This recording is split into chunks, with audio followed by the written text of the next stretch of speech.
नमस्कार आदाब, आप देख रहे हैं on record Mira Bhayandar. Mira Bhayandar Vasai Virar police की जितनी तारीफ की जाए उतनी कम है। आरोपी भले ही कितना ही शातिर और चालाक क्यों ना हो, देश के किसी भी कोने में वो छुपा क्यों ना हो या फिर विदेश में क्यों ना छुपा बैठा हो, मीरा भाईंदर वसई विरार पुलिस उसे गिरफ्तार करने में कोई कमी नहीं छोड़ती है। ऐसा ही एक कारनामा सामने आया है मीरा भाईंदर वसई विरार पुलिस और विशेष रूप से काशीमेरा पुलिस थाने का के एक हिंदुस्तान का रहवासी जो विदेश में वहाँ की सिटीजनशिप लेकर रह रहा था, उस पर आरोप था कि वर्ष 2002-03 में उसने अपनी एक गर्लफ्रेंड का कत्ल किया था। उस दौरान चार्जशीट दाखिल हुई थी। चार्जशीट में उस आरोपी को निर्दोष छोड़ दिया गया था माननीय थाने न्यायालय ने, और उसी नतीजे को चैलेंज किया गया था सरकार की तरफ से हाईकोर्ट में कि दोनों आरोपियों को हाईकोर्ट ने तलब किया था। उसकी पूर्ति के लिए हाईकोर्ट ने ऑर्डर किया था मीरा भाईंदर वसई विरार पुलिस को कि दोनों आरोपियों को हाजिर किया जाए।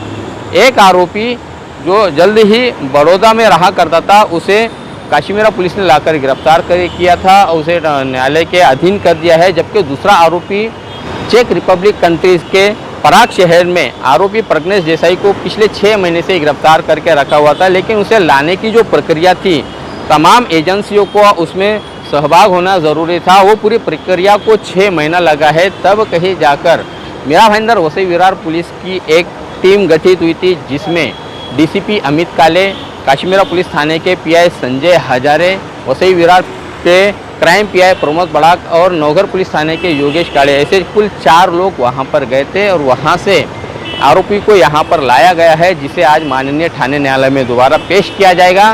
क्या था पूरा मामला, आइए पहले हम वर्ष 2003 और 4 में जो मामला था उसको समझते हैं। वो 2003 की घटना है। फरवरी 2003 में प्रज्ञेश देसाई करके जो मेन एक्यूज है, उसकी मंगेतर थी लियोना स्वीडिश की। वो यूएस की नेशनल था और वो भी यूएस नेशनल है बड़ौदा का, लेकिन यूएस में नेशनलिटी उसको मिल गई है। वो दोनों इंडिया आए थे जनवरी में, और उसको ऐसा कुछ उसके दोस्त ने बताया था कि प्रज्ञेश की बीवी और 2 बच्चे थे, तो प्रज्ञेश के बीवी ने उससे डिवोर्स लिया था इसके साथ कुछ संबंध बनने के बाद।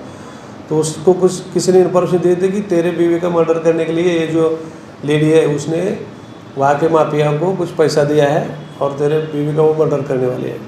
तो ऐसा सुनने के बाद उसने इसको मारने का प्लान किया, और वो विपुल पटेल जो है उसको साथ में लिया, और उसके और 2 जोड़ीदार थे। ऐसे 3 ये लोग और प्रज्ञेश देसाई, ऐसे चारों ने मिलके फरवरी में जैसे वो दोबारा प्रज्ञेश उसको लेके आया इंडिया, तो एयरपोर्ट पे ही उसने गाड़ी में उसको बिठा के उसको गला दबा के उसको मार दिया था। और प्रज्ञेश देसाई एयरपोर्ट से नीचे उतर के उधर एक होटल में रुका, और दूसरे दिन उसने उसी दिन उसने सहारा एयरपोर्ट में मिसिंग दाखिल कर दी थी कि मैं मेरे अमेरिकन फ्रेंड थी वो यहाँ से मिसिंग हो गए करके। और काशीमेरा में दूसरे दिन सुबह बॉडी मिल गई थी एक फॉरेन नेशनल की, तो इस हिसाब से काशीमेरा में एक गुना दाखिल हुआ था वहाँ के लोकल रेसिडेंट्स के खबर पे। और शाम होते होते ही ये केस के बारे में जो फॉरेन नेशनल थी, इसके लिए सब इमिग्रेशन को अगर रिपोर्ट भेज रहे थे, तो भी पता चला कि सहारा एयरपोर्ट में कोई फॉरेनर लेडी का मिसिंग रजिस्टर हुआ है। तो यहाँ के लोकल पुलिस जाने के बाद वो भी देखा, और फिर वो आइडेंटिफाई हो गई। फिर जिसने खबर दी थी उसको इंक्वायरी के लिए लाया। वो इंक्वायरी में उसने और उसके 2-3 साथीदार थे, उन्होंने उसका मर्डर क्या कबूली दिया था। उसे सबसे इन्वेस्टिगेशन पूरा करने के बाद 3 महीने में चार्जशीट दाखिल हुआ था, और चार्जशीट के बाद सेशन कोर्ट में सुनवाई होने के बाद वो दोनों आरोपी जो पहले अरेस्ट हुए थे, वो दोनों आरोपी निर्दोष साबित हो गए थे। वो निर्दोष साबित होने के बाद गवर्नमेंट ने जो सेशन कोर्ट का निकाल था उसके खिलाफ हाई कोर्ट में अपील दाखिल की थी 2004 में, और वो उसका सुनवाई अभी प्रलंबित है। सर, मर्डर का एक मोटिव तो ये भी था कि सुपारी दी थी, लेकिन इसके पीछे कोई इंश्योरेंस क्लेम का भी कोई साजिश थी क्या? उसमें एक दूसरा घटनाक्रम और भी था उसमें, लेकिन पेपर वो ऐसा पेपर में था कि भाई इसका कुछ बड़ा इंश्योरेंस निकाला था जो इसका मर्डर हुआ था, और उसका नॉमिनी ये प्रज्ञेश देसाई था, ऐसा जानकारी मिला था। लेकिन चार्जशीट में वो उसका जिक्र नहीं है। क्या आपको फिर से नई पूरी जांच करनी होगी, क्या नई चार्जशीट दाखिल करनी होगी? नहीं, अभी एक केस में नया चार्जशीट का कोई सवाल ही नहीं है। ऑलरेडी चार्जशीट केस था, उसका वारंट का एग्जीक्यूशन पेंडिंग था। अपील के लिए वो हाजिर नहीं हो रहे थे, इसलिए हाई कोर्ट ने वो वारंट यानी हम वो एग्जीक्यूट करने के लिए पुलिस कमिश्नर सर को बताया था और वो हमने यशस्वी कर दिखाया है। ये थी वो घटनाक्रम जिसकी जानकारी संजय हजारे दे रहे थे। आइए अब हम आपको ले चलते हैं कि पिछले सप्ताह में जो पूरी प्रक्रिया हुई है आरोपी को विदेश से हिंदुस्तान में लाने की, उस बारे में जानकारी लेते हैं कि इन्हें किन किन एजेंसियों ने साथ दिया, किन किन समस्याओं का इन लोगों को सामना करना पड़ा और कैसे यहाँ तक का आरोपी को लाया गया है। एक बात मैं आपको बता दूं कि वर्ष 2004 से लेकर वर्ष 2020 तक माननीय हाईकोर्ट में ये मामला प्रलंबित रहा। फिर उसके बाद में अब कहीं जाकर हाईकोर्ट ने ऑर्डर दिए थे काशीमीरा पुलिस को कि आरोपी को हमारे सामने हाजिर करो।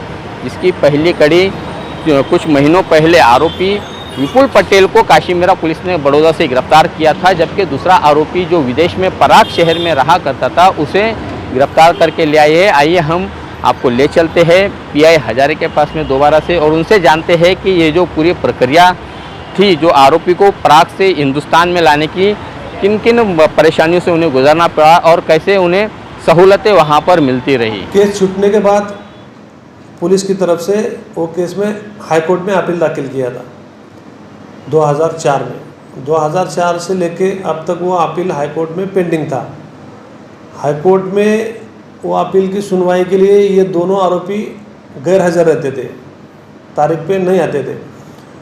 तो फरवरी 2021 में जो विपुल पटेल है उसका जो एडवोकेट था उसने लिख के दिया कि भाई वो मेरे संपर्क में अभी नहीं है। तो हाईकोर्ट ने उसके खिलाफ, दोनों के खिलाफ गैर जमानती वारंट जारी किए और वो उसका एग्जीक्यूशन करने के लिए खुद हमारे सीपी सर सदानंद जी दाते सर, उनको उन्होंने उसमें डायरेक्शन दिया था कि वो खुद लुकआउट करेंगे। तो वो वारंट मिलने के बाद सीपी सर ने हमको और हमारा डीसीपी अमित काळे सर दोनों को बताया था कि ये वारंट एग्जीक्यूट दोनों ही होना चाहिए। इस हिसाब से हम दोनों वारंट के बजावने के लिए हम लोग अपना प्रयास जारी किए थे। एक का एड्रेस था, जो मेन आरोपी था प्रज्ञेश देसाई, उसका एड्रेस था यूएस का, और ये जो दूसरा आरोपी था विपुल पटेल, उसका एड्रेस था बड़ौदा का, गुजरात। तो हम लोग पहली टीम, हमारे जो एड्रेस था बड़ौदा, उस हिसाब से हमने एक टीम भेज दी वहाँ ऑफिसर की। वो टीम जाने के बाद उधर ऐसा पता चला कि ये जो विपुल पटेल है 2004-06 से ही वो यूके में सेटल हो गया है और उसका अभी इधर कोई लोकेशन नहीं है। उसकी इंक्वायरी करते करते हमको पता चला कि जो मेन एक्यूज था प्रज्ञेश देसाई, वो फिलहाल बड़ौदा में है। तो उसको हमने ट्रैप लगा के उसको अरेस्ट करके न्यायालय के सामने हाजिर कर दिया। और जिसका वारंट पेंडिंग था विपुल पटेल का, फिर उसका हमने स्टैंडिंग वारंट निकाला, मतलब उसका डेट नहीं होता, वो एग्जीक्यूट करने के लिए टाइम बाउंड नहीं रहता है। वो वारंट हाई कोर्ट से निकाल के हमने पुणे सीआईडी के थ्रू इंटरपोल को, वो अपना फॉरेन अफेयर्स मिनिस्टर के थ्रू वो बजाने के लिए इंटरपोल को दिया था, सीबीआई इंटरपोल को। फिर सीबीआई इंटरपोल न्यू दिल्ली ने वो वारंट पूरे जो भी देश है उनको एग्जीक्यूट करने के लिए इंटरपोल को दे दिया था। वो सब प्रक्रिया को कम से कम मतलब फरवरी 2021 से स्टार्ट हुआ और अभी मई 2022 में पॉइंट हुआ। 20 में नवंबर 2021 में ये वारंट एग्जीक्यूट हो गया और एक्यूज प्राग के इंटरनेशनल एयरपोर्ट, जो चेक रिपब्लिक देश है उसका राजधानी है प्राग, वहाँ के इंटरनेशनल एयरपोर्ट पे ये जो विपुल पटेल है वो अपन ने जो वारंट इंटरपोल को दिया था उसी हिसाब से उसको वहाँ उन्होंने अरेस्ट किया। फिर वहाँ से इंटरपोल से सीबीआई इंटरपोल दिल्ली को पता चला और सीबीआई ने सीआईडी थ्रू हमको बता दिया। तो उसके लिए अपने को एक्सट्रेडिशन प्रोसेस करना पड़ता है, क्योंकि वो इंग्लैंड का नागरिक बनाया, वो यूके का नागरिकत्व तो उसको मिला है विपुल पटेल को। तो इस हिसाब से एक्सट्रेडिशन प्रोसेस का सब हमने डॉक्यूमेंट चेक लैंग्वेज में करके ट्रांसलेट, अपना जो मराठी था उसको चेक लैंग्वेज में करके चेक रिपब्लिक को भेजा था सीबीआई इंटरपोल के थ्रू, सीआईडी के थ्रू। और वो सब डॉक्यूमेंट वहाँ के न्यायालय में जाने के बाद वहाँ उसका एक्सट्रेडिशन प्रक्रिया मंजूर हो गया और अपने को 28 मई 22 तक उसको 3 महीने में यहाँ से मतलब प्राग से एक्सट्रेडिशन करने का डेट मिला था। वो सब प्रक्रिया चलने के बाद में एक्सट्रेडिशन के लिए जाना था तो टीम भेजना था। तो फिर दाते सर के जो अपने सीपी है उनके कहने पे डीसीपी सर अमित काळे सर और मैं, प्रमोद बड़ा जो क्राइम में पिया है और एक योगेश काळे करके जो एपीआई है वो नवघर में है, ऐसे 4 लोगों की टीम भेजने का फाइनल हुआ था। और फिर उस हिसाब से हम लोगों ने सब प्रक्रिया करके इसमें सब टीम मतलब जो CID Pune, CBI, Interpol, ME, ministry of external affairs और वहाँ के जो लोकल इंटरपोल है अपना प्राग का, उनका भी बहुत बड़ा सहयोग रहा। एक केस में एक्सट्रेडिशन करने के लिए सबसे ज़्यादा दिक्कत थी कि उसको लाना कैसा है। तो उसको लाने के लिए एयरलाइंस की भी परमिशन लगती है और जिस देश से वो एयरलाइन आती है उस देश का भी परमिशन लगता है। तो पहला 8 तारीख फिक्स हुआ था, 8 तारीख को हमको फ्रांस से परमिशन नहीं मिला। तो फिर दोबारा सर ने, कमिश्नर सर ने अपने बात करके दूसरा डेट फिक्स किया और फिर 21 मई को टीम को हमने दुबई मतलब कतार के थ्रू लाने के लिए प्रयास जारी किए थे। और कतार एयरलाइन जाने के लिए तो परमिशन मिल गई हमको, हम लोग 21 तारीख यहाँ से गए और फिर बाकी प्रक्रिया पेंडिंग था।